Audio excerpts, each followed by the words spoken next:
In this video, I am reading you one chapter of my book. It's chapter 9 called The Unique That Is You. The book is titled Finally Organized. The secrets professional organizers don't even know. How to get organized in 4 weeks and like it. And it's by me, Kathy Roberts, the Tidy Tutor. This book is free, and you can have a copy of it just by clicking on the link that is right here on this page or in the description box. I want you to know it won't be free forever, so take advantage of this. It has rave reviews. Everybody who has read it has loved it, and it has helped them. One woman called me up on the phone to thank me and told me that just reading one chapter of the book has done more for her than the 10 years that she's been in therapy. I hope that you like it, and I hope that you get yourself a free copy. Thanks a lot for being in my world. I'm Kathy Roberts, the Tidy Tutor. Let me know what you think. Now, you know how the book works, right? I have it as a 12-step program, as if, it's like Slobs Anonymous, and so I use the 12 steps in Alcoholics Anonymous, and I just change them. I tweak them actually to fit for people who have issues with disorder. So step 9, we make direct amends to ourselves for every negative thing we think of ourselves because we simply don't know how to do what is innate in others.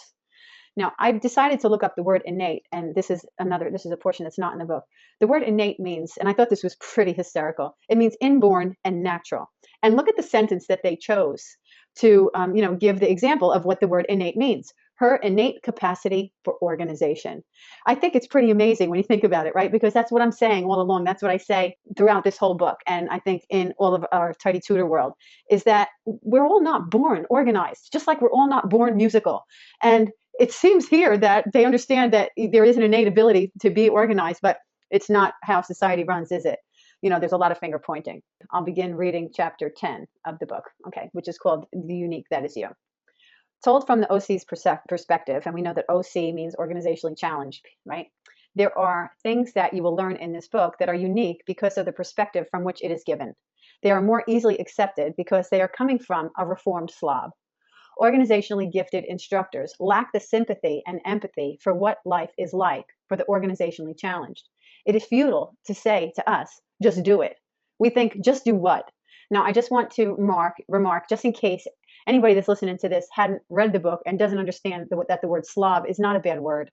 Pam Young and Peggy Jones coined Slav meaning spontaneous, lighthearted, optimistic, and beloved. I mentioned this also in our course. Okay. There is something called the expert theory. The expert cannot possibly teach their expertise to laymen. When an expert instructs, they begin in the middle.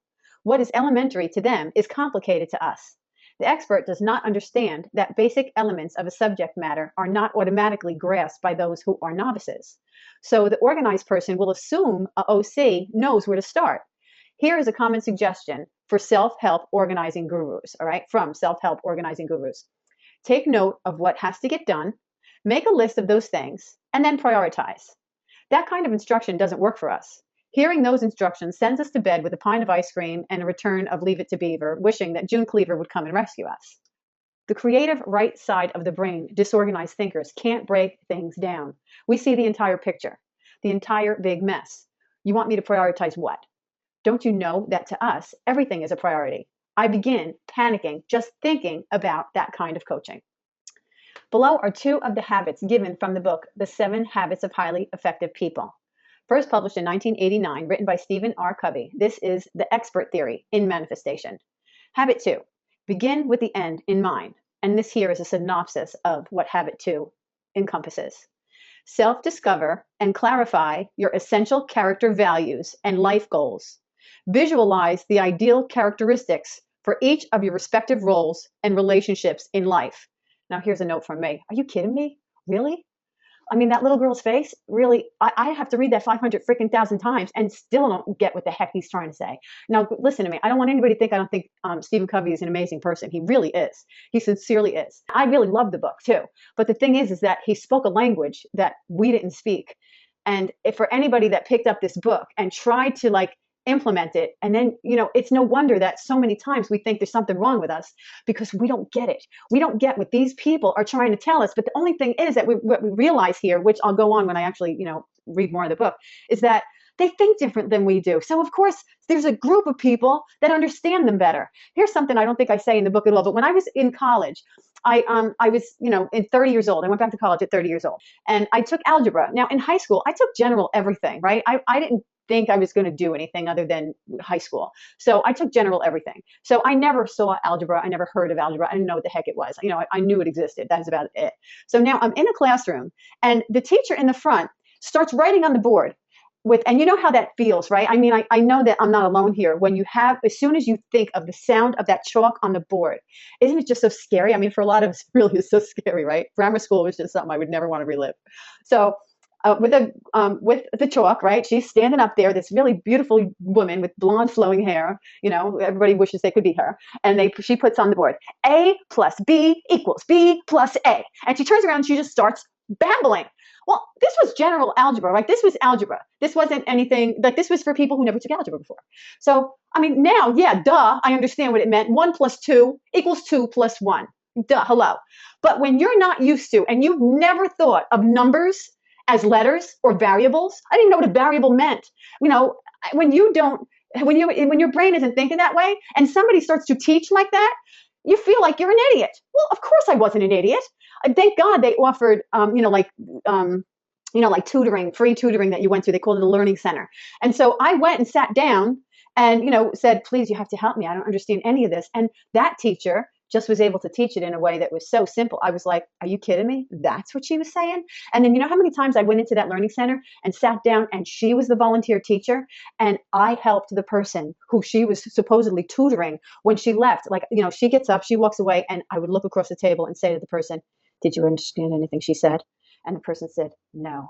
And then within 2 seconds, I said, this is what she said. And I showed them what she said. You see what I mean? This is the whole point to that is that it isn't that we can't learn something. It's that you have to speak our language. That's the bottom line. Okay. And so that's why, Stephen R. Covey can speak a language that is well beyond what we can understand, but not because we can't understand it, because he's speaking, Chinese, and we don't understand Chinese. If you understand a language, holy mackerel, it's easy to understand. See what I'm saying?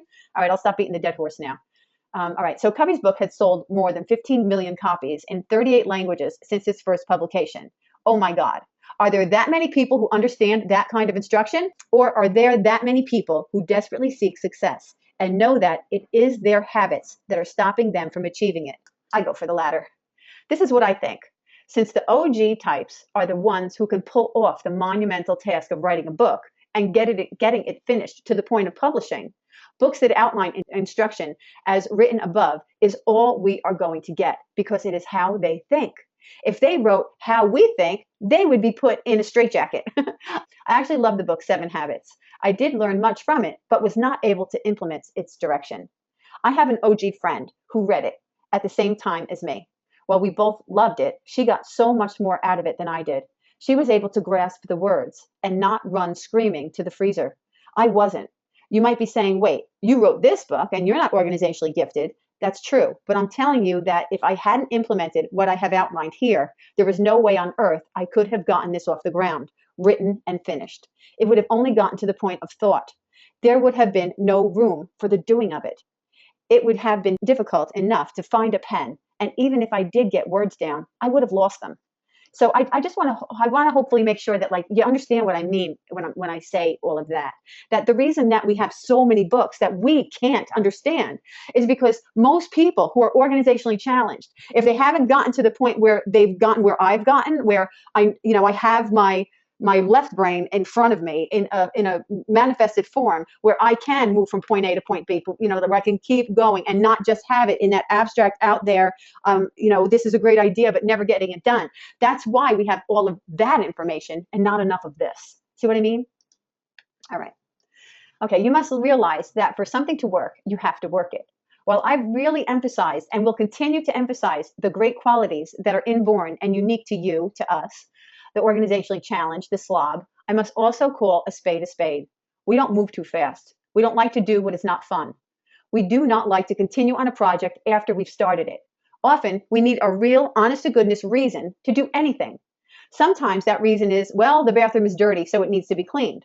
When the bathroom is clean, we don't believe that anything needs to be done because it's already clean. But guess what? There is an entire group of people who think that statement is not true. The bathroom needs to be cleaned when it's scheduled to be cleaned. That's how it stays clean. Organized people don't need a bomb to blow up underneath them to get moving. Disorganized people do. Recognizing what makes you tick will really help you to succeed using the system. This system will work if you work it. It will not work if you don't. Please realize that you didn't get into the mess overnight and you aren't going to get out of it overnight. It's a process, but the process will not begin at all until you are willing to embrace step 6, which is we are entirely ready to learn what we need to learn and also ready to do what was needed to change our habits, homes, and lives.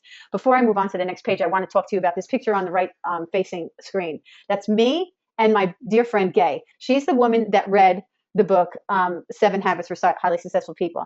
Now that's us in my basement. It was shortly after we moved into the house that I live in now. And the basement was, like just all cement and really kind of sooty and stuff. There was just a cement floor. That's a picture of her who she came over my house. Like, don't think that anybody doesn't need help. All of us need help.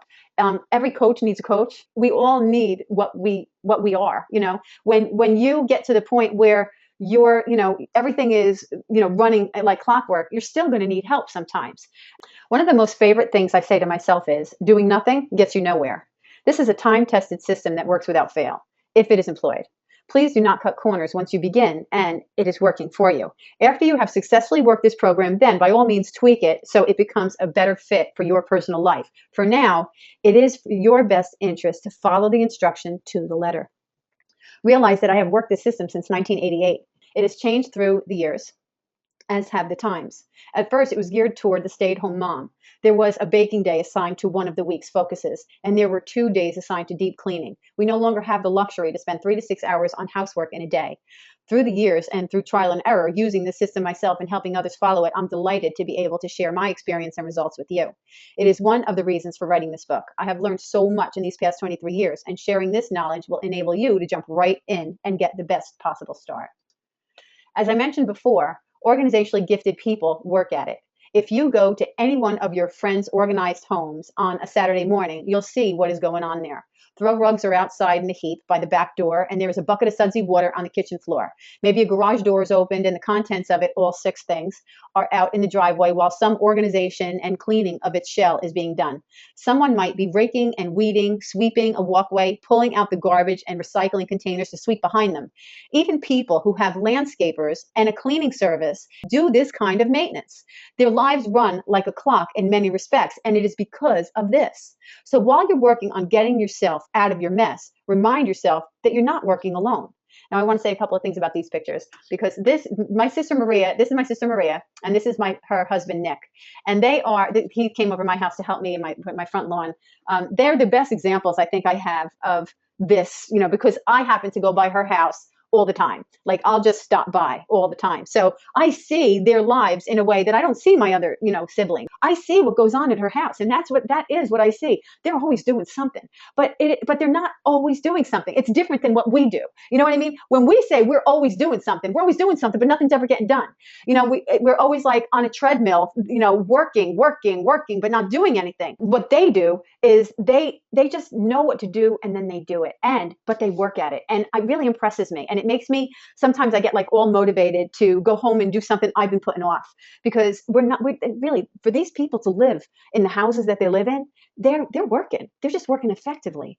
And the picture there of Nick over my house, I should not be a homeowner, but to call somebody to get the landscape, like just come and landscape my freaking front yard and my backyard, just do it, that kind of thing. Well, I don't do that.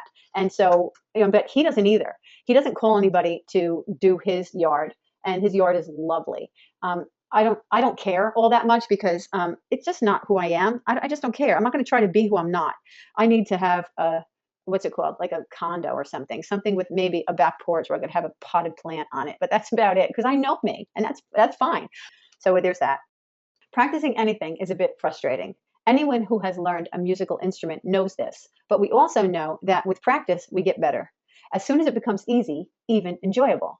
While I'm not about to say that washing your kitchen floor will ever be fun, I will say with confidence that having the time to enjoy life is. The feeling you get from living with order is joyful. The actual work may not be, but surely living a life that is well ordered and thereby giving us time to enjoy it is.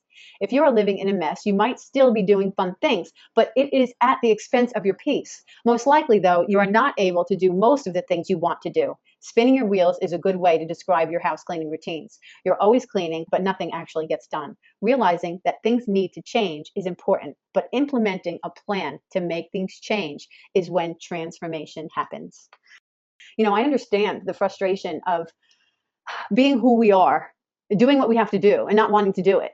The thing is that I promise you that if you just do it, just keep doing it, do any inspiration you could possibly have, get yourself a partner. It really helps you, with accountability. One of the things that I talk about in this one particular step, I think it was step 9, is, stop being mean to yourself. Let me see if I can find it real fast. Okay, here it is. Step 9. We make a direct amends to ourselves for every negative thing we think of ourselves because we simply don't know how to do what is innate in others. We really have to learn to stop beating the heck out of ourselves, okay? There's nothing wrong with you. There is nothing wrong with you. I know how it feels sometimes, like the futility of it, especially when life throws you a curve and you feel like, even if your world around you, as far as like, your house is not in a mess, but something has happened in life where you feel like, I'm back where I started. How am I here now? Or why is this happening to me again? We tend to, all of those things that happen in our mind that make us, like go back to a memory. It's difficult. It's hard when something comes across your path that feels familiar and it wasn't a good familiar. You know what I mean? When that happens, it's easy for us to be like, kind of paralyzed and frozen. And so, it's just like, remember what I said before with the whole, a coach needs a coach. Sometimes we need extra help. When that happens, go for it. If you can't afford to pay for extra help from somebody who's a professional, then don't do nothing. You have friends, you have people, right?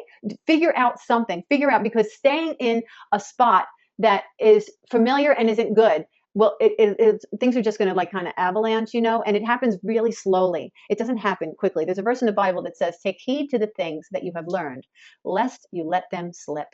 And I think it's in Hebrews. If I'm wrong, somebody can correct me. The lest you let them slip is like a drop of water.